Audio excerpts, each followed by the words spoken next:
Welcome to తీర్పు 9 TV news. తీర్పు 9 TV news reporter Mohammed Yakub.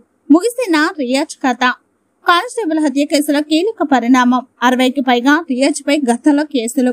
Constable Pramod హత్య కేసులో నిందితుడు రియాజ్ ఆదివారం అదుపులోకి తీసుకున్న పోలీసులు. ఆసుపత్రిలో చికిత్స పొందుతూ పారిపోయి యత్నం. గన్ లాక్కోవడంతో పోలీసులు కాల్పులు. ఎన్కౌంటర్ లో రియాజ్ అక్కడికక్కడే మృతి. ఆత్మరక్షణ కోసమే కాల్పులన్న పోలీసులు.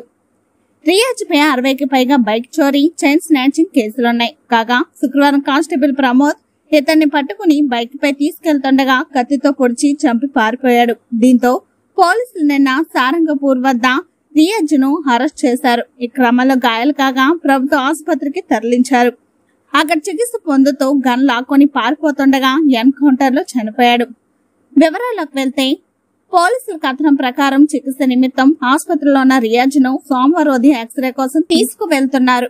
ఈ సమయంలో ఓ కానిస్టేబుల్ వద్ద నుండి తుపాకీ లాక్కుని అక్కడి నుండి పారిపోయేందుకు అతను ప్రయత్నించాడు. దీంతో అప్రమత్తమైన పోలీసులు ఆత్మరక్షణ కోసం అతనిపై కాల్పులు జరిపారు.